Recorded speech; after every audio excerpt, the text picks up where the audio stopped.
不好意思，我今天题目它是 Visual Communication for Customer Electronic Application with Python, Blender and Sakura Board。先简介一下我自己。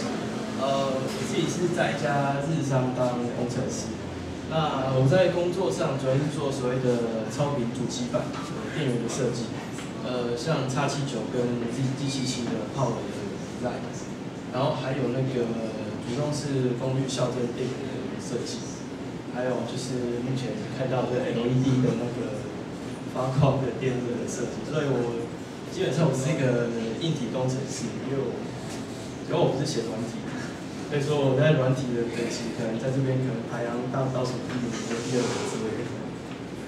这是我的背景。那为什么我想用Python？ 就是说，主要是因为我先学到 Blender， 然后才会去学 Python 这样。那我们先进入我们的主题。那，这是我们好一下，你的麦克风就是注意在嘴巴旁边。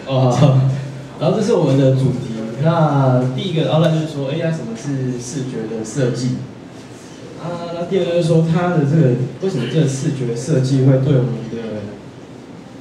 因为我们知道说，因为我们要卖消费新定的产品，其实非常的困难。像 iPhone， 它是因为有一个很强的 sales 嘛，就是已经去世的那一个。那这可能60亿人才有出那么1-2个人啊。那我就说，我们平常一般人在销售在销售所谓的消费性电子产品的时候，通常如果是比较新的应用的话，使用者通常他没办法立刻接受这种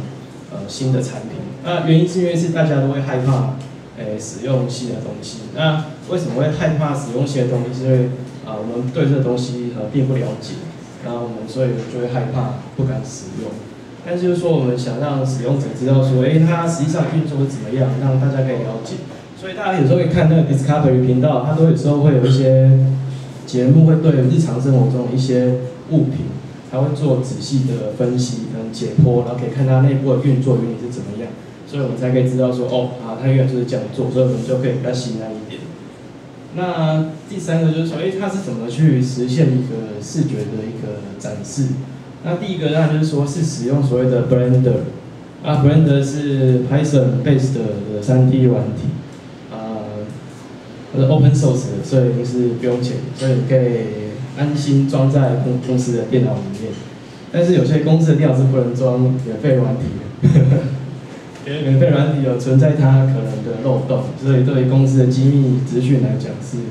可能不被允许被安装。那第二个就是说那个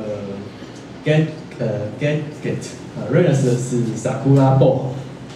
基本上这个是所谓的Arduino，它因为我们瑞萨是世界NCU 的排行是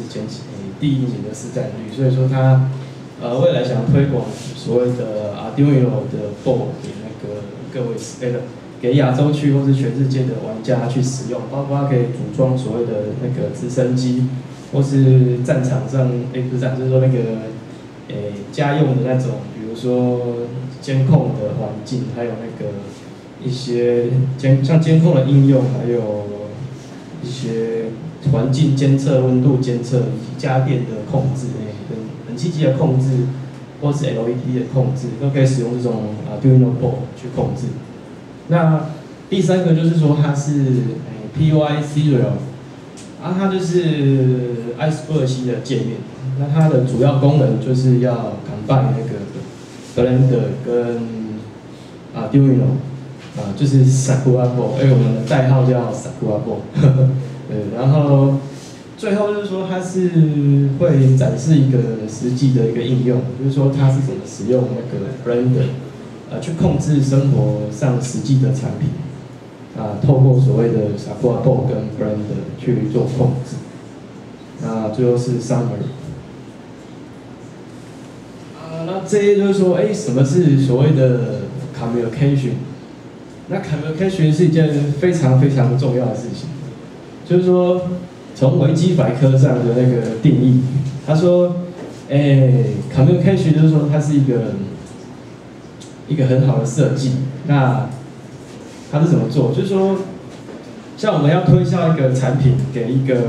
客户的时候，因为像我在公司是担任所谓的 FA 的角色，那我其实常常都要去客户那边，比如说跪他求他说，拜托用一下我们公司的产品啊，对不对？然后他怎么骂，怎么搞你，都要站在那边不能动了，对不对？这是一个 FA 应该要做的角色，所以就是没有什么疑虑，因为毕竟我们是 RD 嘛。然后，那这个图形它上面就很清楚的跟大家解释说，你要怎么跟你的客户相处，或者说跟你的指导教授相处。但这是一个非常重要的事情，因为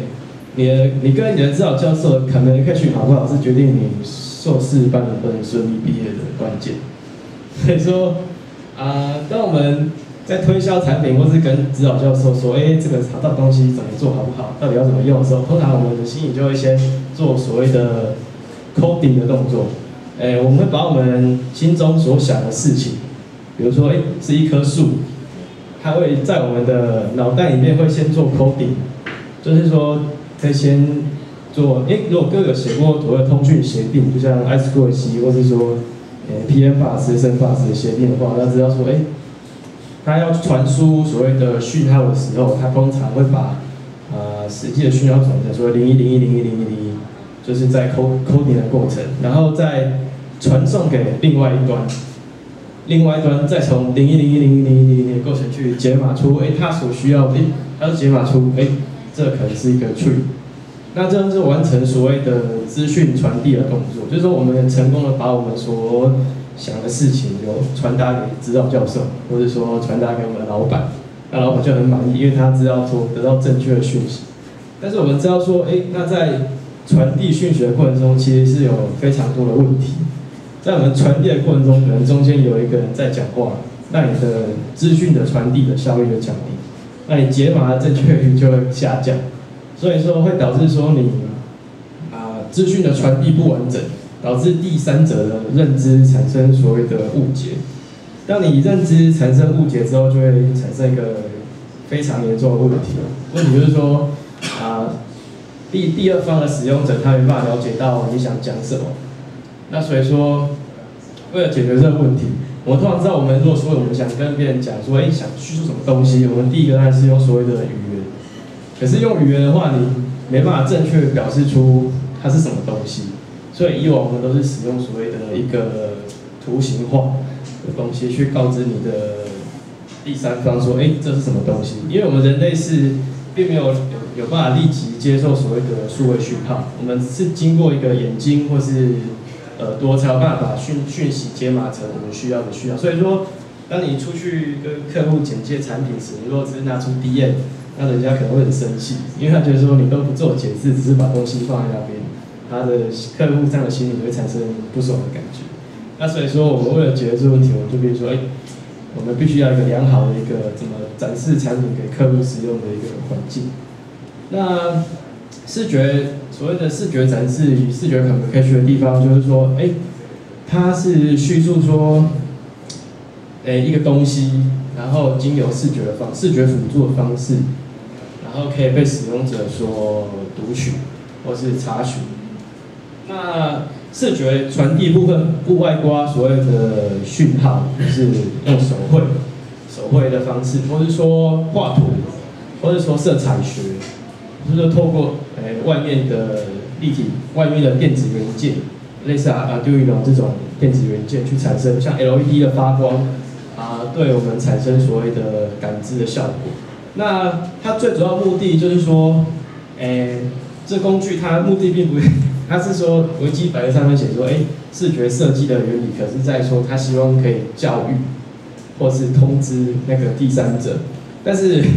那实际上这为什么要做视觉这种东西？基本上就是要push 那个消费者去购买这个产品，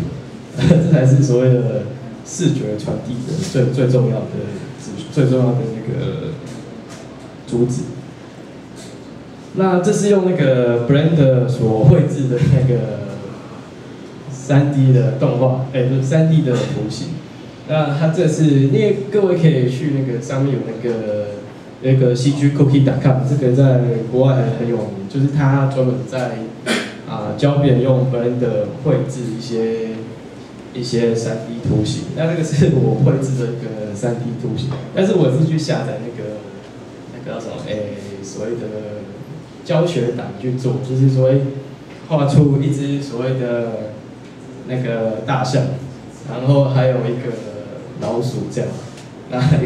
放一个土豆。但是就是说，为什么要做这个东西？就是说，这个对使用者来上，他可能看起来可能不觉得这是什么东西，就说这不知道干嘛。但是因为这只是拿来练习，所以大家可能就看看就好。但是就是一个，如果说以后各位如果说工作不顺利想转行的话，可以考虑一下，可以画一些比较可爱的东西，因为那个现在也蛮赚钱。如果跟电子业比起来的话。然后这是第二个，就是那个面包的绘制啊，这个面包绘制还蛮困难的，就是说，各位看到这个面包，它其实是经由 Blender 画出来的。那它的，各位可以看到说它的光线是从这边打过去，所以说它的光线在这边产生128次的折射与闪射，所以你可以看到这个。正常来说，我们在做设计的时候，我们都是用所谓的贴图的方式。贴图的方式就是说，我们要做的3D 图，我们只是仅仅就是把所有材质把它贴上去。可是 Blender 它是用Python base 的 system， 所以它可以在表面产生所谓的乱数的一个凹凸的那个模型。它有内建在里面，你也可以是自己写但是我都用它内建。然后它可以在它表面产生所谓的一个凹凸的乱数的凹凸，那乱数可以自己给，那你也可以自己写。然后所以说，它产生凹凸的表面之后，再有光线射进去，光线在表面会有2种，一种叫做折射，一种叫做散射。所以你会看到它的那个看起来的面包的形状会比较自然。然后它还有所谓的光线渗透的功能，就是光线会射进那个面包里面，因为面包是一种那种叫做什么海绵性的材质，所以说它会透光，所以说你光线能透进去之后，还能让面包看起来比较自然。对因为现在做面包蛮好赚的，对，比电子业好赚很多，我觉得。对，所以如果说要从事面包业的话，学 Python 也不错。对。那这个是我画的，就是说它这个是一个也是用 Blender 做的。那这个场景是我去那个网络上找的，就是说，因为在3D 的模型里面，你要一个自然的一个图形的呈现，它是要用一种叫做环场图，就是环场图，就是说它是用一个相机，而它是拍360度，所以说它可以把一个球形的一个影像，传输到你的那个电脑里面，然后再把那个球形的影像露出来，然后你就会看到说，它的影像其实它的影像的，你看9屏的是有所谓的折射，它是从影像的另外一边反射过来，所以说我那边看到的话，它是有所谓的倒影在那个9屏上面。那这为什么要这样做？因为它是把所谓的实际的物品嵌在一个你没有去过的地方。所以以后你可以跟人家说我去过什么反正散步，但实际上可能没去过，这就是一种视觉化的欺骗。但是视觉化的欺骗是非常的重要，对于贩卖物品来讲，因为可以让人家产生误解的功能，进而迫使别人购买一些消费型产品。然后它还有一个应用，它是一个叫什么影像追踪的功能。叫什么 camera 的全部的东西，我们看到这边有放一个十字架在这边，所以说它基本上原来这个图形是没有这个十字架，它十字架是会跟着场景做移动，所以你们看到这个场景不会有什么不自然的现象，因为它是追踪每一个点，然后去把物件做固定的追踪。对，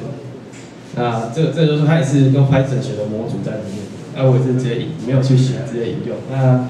各位以后有兴趣想要做就是这种好莱坞特效的话，可以考虑这种，因为台湾现在好像最近有很多3D 产业准备可能要兴起。对，然后这个是我们今天的那个重点。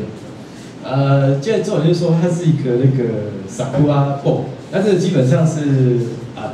Arduino compatible 嘛，就是说它可以接那个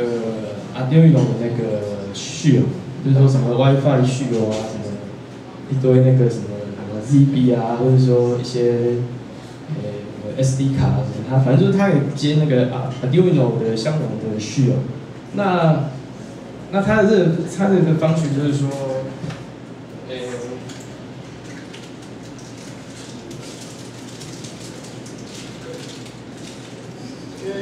因为一般来讲就是说，这块那个卡片就是说，帮我传，就是说那个 Sakura Board 它就是说，它有一些方式是我们传统做硬体或软体，它可能可以直接用，就是它提供所谓的ADC 的方式。那 ADC 就是所谓的 Analog to Digital 的 Converter， 就是说，它可以把你现实中的一个环境，它会转成数位讯，转成所谓的数位讯号，那传送到那个网络上。就是说我们的这个环境下的光照度，还有所谓的温度，它会传输到网络上去，就靠我们所谓的 ADC 的方式。那这方面很好用在于说，我们可以有办法去感知那个我们目前的环境是怎么样。那它的通讯协定是它的资料传输是透过 Serial， 就是透过 USB， 它可以做供电跟传输那个资料的工作。所以说，我们生活上的资讯就是透过 ADC 传输到网络上，然后再由网络上去资讯处理，再把资讯传回我们的Arduino Board， 然后再经由 I2C 的方式去控制我们日常生活中的元件。像比较明显就是说，就是所谓的 LED 灯的控制，就是说它感知你环境上的照度、亮度、人员的移动，以及你地板上的压电的感测器，然后它会去做智慧型的调整，就是它会立刻对 LED 做移动，然后经由移动或者说经由调光的功能、低明的功能，让 LED 灯的人员消耗降到最低。那这就是为什么使用所谓的 Sakura Board 它的目的，就是目的是为了要连接所谓的现实与虚拟，这是这个板子的最重要的目的。那经由虚拟的方式去控制现实再把现实的资讯回馈回虚拟的空间。那它的写程式方式是很简单，它就有提供一个线上的编译器。那只要在上面写，但是就是几乎跟 Arduino 程式是完全一模一样所以说你只要写好之后，然后就知道，它这有个按钮就可以按 Build， 这样就可以把程式下载进那个 Sakura Board 里面。那我们在这边就是说，我们提供一个就是说它是一个现实的一个应用，那就是说，因为我是一个做所谓的，不是一个硬体工程师就基本上我不是软体工程师，我是做硬体的，是我的工作是每天都会焊电路、拿焊枪比较多，所以说，怎么去建构一个，就是说我这个主题就是说，刚刚讲那么多东西，那它到底是怎么去应用在一个生活上的一个系统？那这个就是说它怎么应用在一个生活上的系统，就是我们可以把它想，它是一个所谓的电力的负载，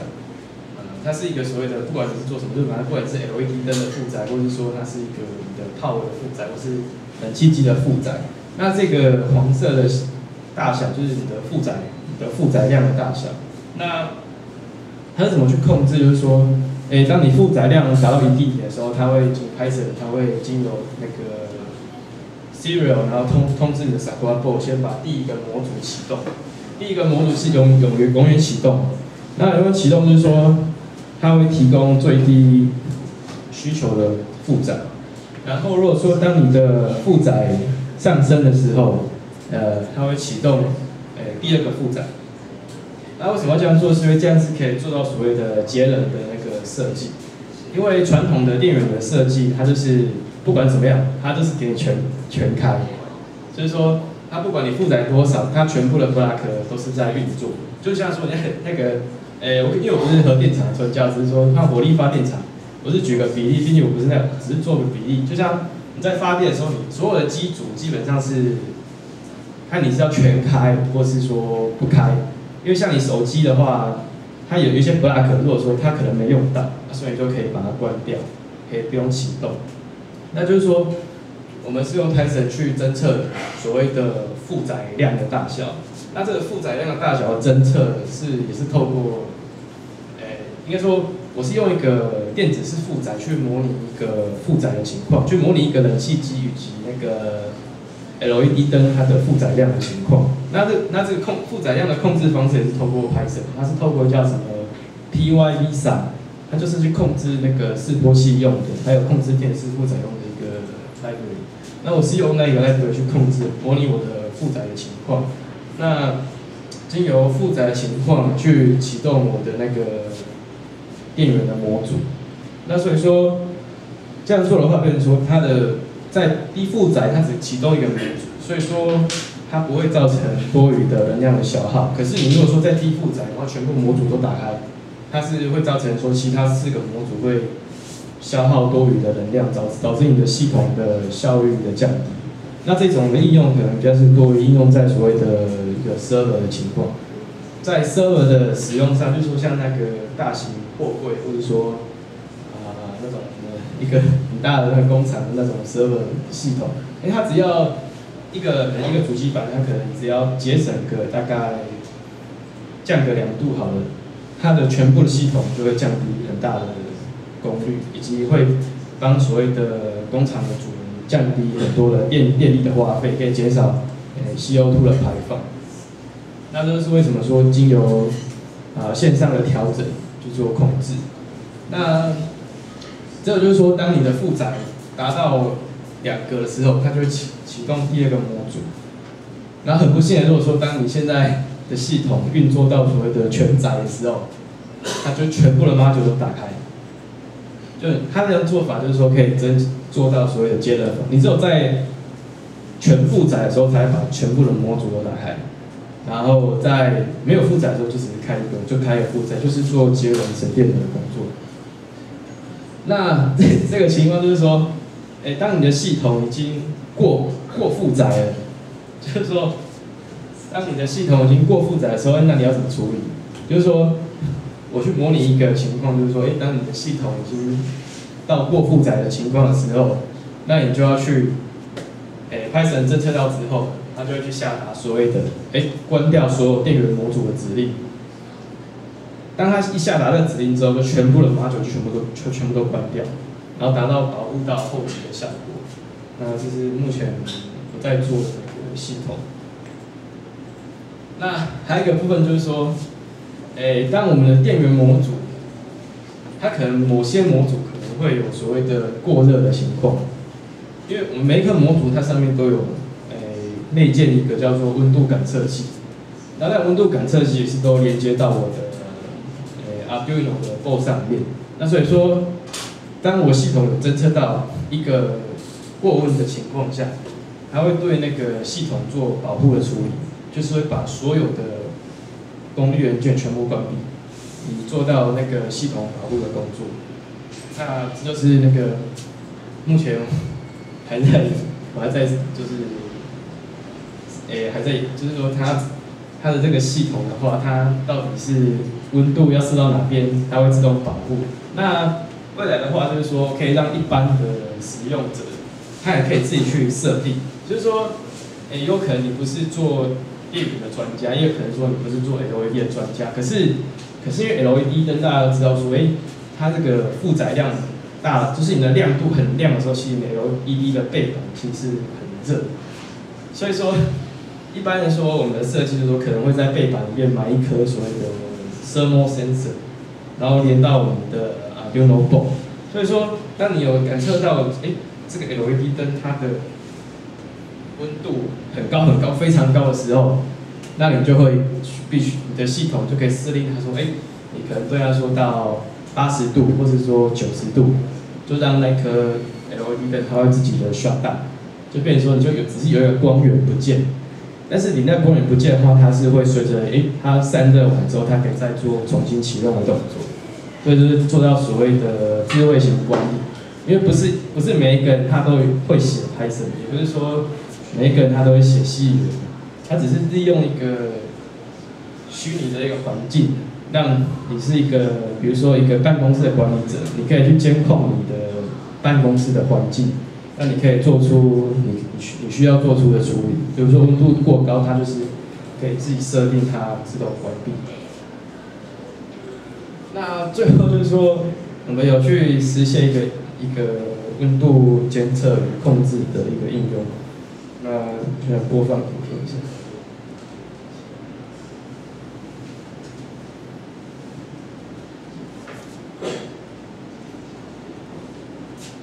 那这个就是说，我们的一个负载的情况，这也是通过 Python 控制的一个负载，模拟负载。然后这边就是我们电源模组，电源模组的温度的变化。那我们也看到我们负载，这个是负载量，就是所谓的电流量一直在上升。那它有没有看到说它的这个模组就是由 Python 控制，它是 Blender 运作。然后没看到它的电流量，就是一直在上升。然后我们这个温度，因为我这个摄温的设计也没有设计很好，因为我最大摄温是设计到150度，所以它的变化上可能没有那么明显。但是可以看到它温度确实是有在变化，然后它的负载量也有一直在上升。那做的目的就是说，当你的系统的负载量一直在上升的时候，我们可以同时监控那个系统上的每一颗功率模组的温度的情况。那我电脑现在产生的这个声音是那个实际上它负载，就是在吃载的时候产生的一个声音，就是它到最大功率的时候，它的声音是最大声，因为它吃太多负载，它必须要启动风扇来散热，所以说它会慢慢跑，等到它跑到最高点的时候，就是它功率一直在维持在一个最高点运作的时候，它等到它侦测到某一个阴部点的时候，它就会把整个系统做 shutdown 的工作，就保护你的系统不受到所谓的高温的影响，因为高温的影响会导致你的功率模组损坏的话，会产生的危险就是比如说家用的一些设备可能会起火，或是说产生一些比较危险的那个情况。所以说它经有这种智慧型的设计，它可以让你家用的一些，比如说家用的电器的设计，可以做到所谓智慧型的监控控制，然后最后达到说，真正做到说利用这种技术达到真正实现所谓的居家安全的一个方式。那因为它现在的负载已经抽到150安培，那还在继续抽载。因为负载在抽动的时候，通常会带动的温度的累积会慢慢上升。因为我这个温度因为我是参考那个色温的那个色温图啦。我色温图是有最冷温是蓝色，最热温是红色。那所以说它的色温图给它设到150，但实际上它没有跑，因为它散热比较强，所以它没有跑那么热。所以说，然后现在就是说它真正的温度之后，立刻就把负载做关闭的动作，就是做到所谓的系统的保护，避免说家用的产品会进一步造成那个所谓电器的损毁或是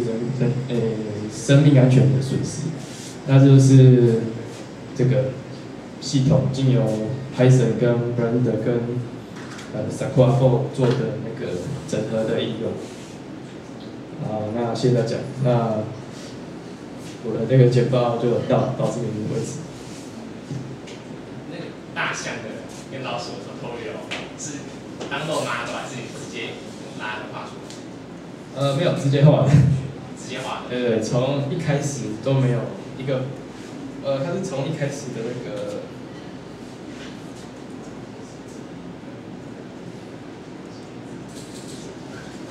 大象然后放在家里，不过它没关系，就是它那个，基本上大象是从一个方格开始画起，对，从一个方格开始画起。如果我看小说了，我也画得出大象吗？可以的。我觉得大象画得很好看。对，你要转行的话，也可以。对，现在真的很夯啊！现在是蓝海啊，对。因为电子业就毛利率越来越低嘛，对，就是说做点不一样的是不错。注意一下，你刚刚在国内的那个面包的时候，对，它这样国内一张图要多久？哦，这说到重点了，基本上你用一个G610N 的一个系统，它是就普通的笔电啊，是没办法绘图。对，基本上是没有办法绘图。它要用到的系统必须要，我是用所谓的X79搭那个X79搭 GT X760，对，整组系统大概要6万块。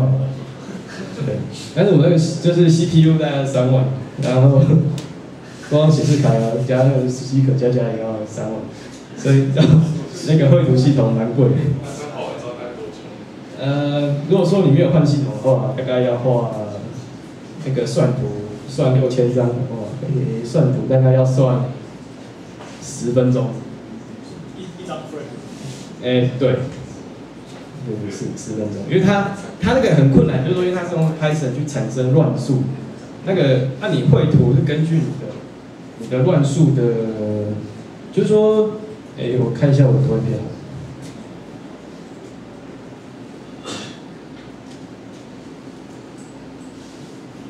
就是说它这个面包有没有它的那个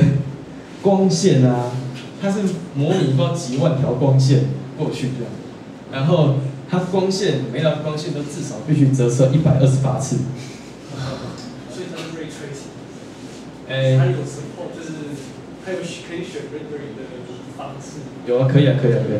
就是说它可以选那个 rendering 的方式，但是它的 rendering 速度跟你的那个解析度，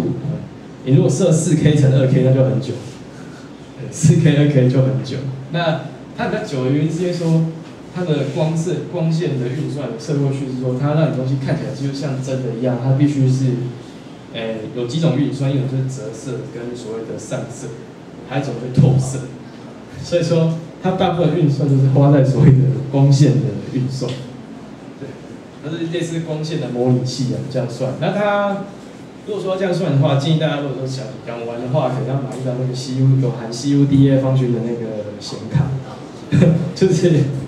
是你的显卡必须要 support 那个 CUDA 啊，但是你可以不用买太贵，就是 GT X760大概就，或是660应该就可以。对，就是说它是用 CUDA 来加速那个运算，就非常的快。因为我是本身是做那个超频工程师啊，所以我有时候会拿到一些所谓很强的有够强的那种显示卡来做。那个 rendering 的那个特性，但是我就是因为我目前 rendering 的这个结果就觉得说，大家如果想玩这种影像绘制的话，大概就是6系列6600系列的那个显示卡就可以做到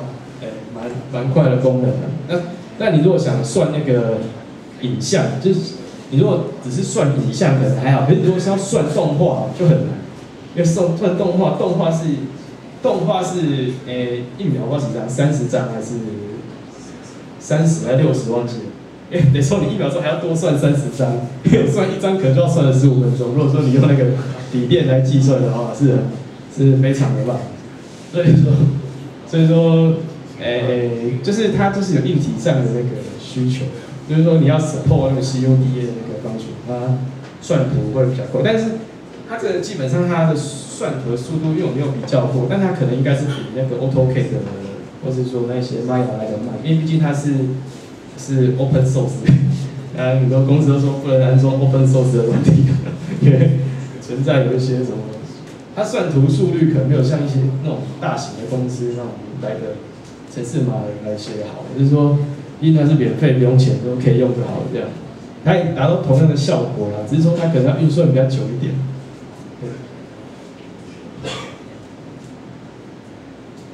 有问题吗？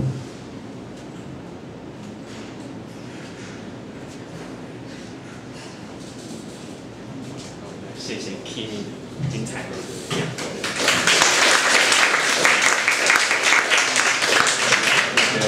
色这样子好的。好，那个，请问有没有人想要上台分享一下自己做的东西的？或是有没有人想要什么 Lightning Code 的？好，有人举手了。